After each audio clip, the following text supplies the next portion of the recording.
This is Robert Kraft, and I'm coming to you live on SNN.Live. We're at the Sprott Natural Resource Symposium 2019 in Vancouver, BC. With me right now is Richard Spencer from Aurania Resources Ltd. It's a publicly traded company. I got two symbols for you, ARU on the TSX Venture and AUIAF on the OTC. Richard, welcome to SNN.Live. Thanks very much for having me, Robert. It's great to have you on, and thank you for joining us. So for our audience, let's start off with an overview of the company, and then we'll go from there. Okay. It's an exploration company focused on gold and copper in Ecuador, which is quite a hot spot at the moment. So let's learn a little bit more about the project. Tell me gold exploration, where we're at in development. Let's hear it. Okay. It's early stage, it's grassroots, but we're on trend of the two new mines that are coming on stream in Ecuador. Ecuador is really pushing its mining industry at the moment. And there are two mines, a gold mine and a copper mine, under construction. And we're right on trend of those. And in fact, our chairman and CEO found the one gold mine that's coming into production, and my team found the copper mine that's coming into production. So we're just applying that exploration technique and that exploration experience to the adjacent area, which has never been explored before. So it sounds like it was the chairman brought the team to Ecuador. Was that the main catalyst for being there and starting to look at developing this project? It was. You know, he's got a long history there, and he's a bit of a history buff. And there are two cities, or cities in inverted commas, two mining areas, gold mines, that were talked about in the Spanish literature, mined in the mid-1500s. And he went back to find those and talked to me about them. And I looked at the history and thought, okay, well, this is a great bonus.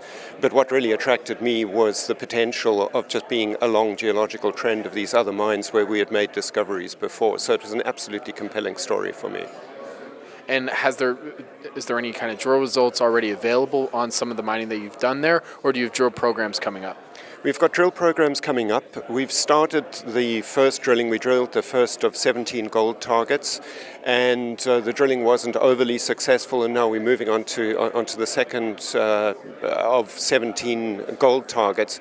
But at the same time that we're exploring for the gold, we're also exploring for any other metals that could be there, and we've been lucky enough to come across a really, really interesting copper, silver, sedimentary hosted kind of deposit. And it's it's really interesting because it tends to be sort of flat lying. It's relatively simple to drill out. So we've got to balance. Our driver is the gold, and then sort of second tier to that is the copper silver, which could add value very quickly to the company.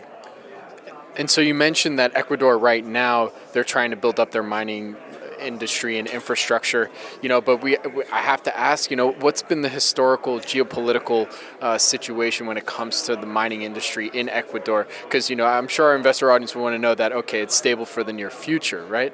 Yeah.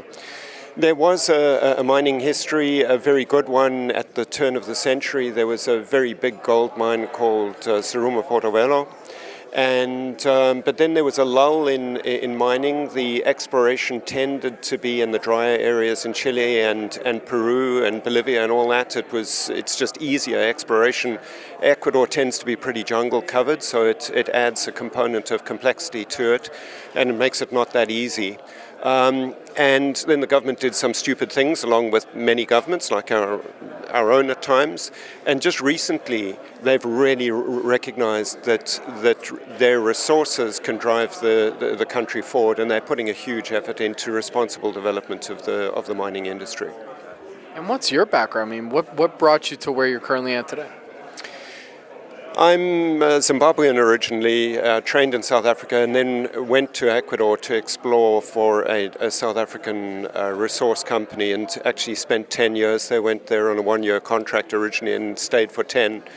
Kids were born there and all that kind of thing. But while we were there, we discovered a chain of copper porphyries, and they tend to be big deposits. And so one of those is being developed at the moment. And then I switched companies to a Canadian-listed company, and we made another gold discovery called Loma Larga there, and then came up to Toronto and worked at a couple of other companies, and then ended up in this one about 2 years ago. But it was Keith's reputation our CEO, he's got a massive investor following from people that made huge amounts of money in the previous company when he made the discovery of the gold mine in southeastern Ecuador. What's his name again? Keith Barron. And then from what you can tell me, what are some of the company's value catalysts now moving forward for the rest of 2019? We're drilling these gold targets, and the kind of drilling that we're doing is sort of quick. And what we're trying to do, we've got such a long list of targets that we've just got to pump a couple of holes into each one, and then move on, sort of irrespective of what the results are. So at the end of a period, we can turn around and say, okay, those are the 5 best ones that really need some serious attention. But at the same time, this copper-silver thing has come out of the blue. Quite honestly, it was something that we didn't expect to see. It's at surface. You can see the copper. It's a no-brainer to do some more work on that. It's a bonus for us. And that's going to create, we expect it to create some value quite quickly, because the drilling is relatively easy. These deposits are in flat sheets, and so it's a sort of 2-dimensional drilling problem as opposed to a 3-dimensional with most other kinds of deposits. So we're gold driven, but the copper silver is just a really nice bonus for us. And where can our audience go and find more information about Aurania? Well, the website, which is Aurania.com, and there's a video series, and we try to keep relatively up to date with videos from the field and explaining what we're doing and all that sort of thing.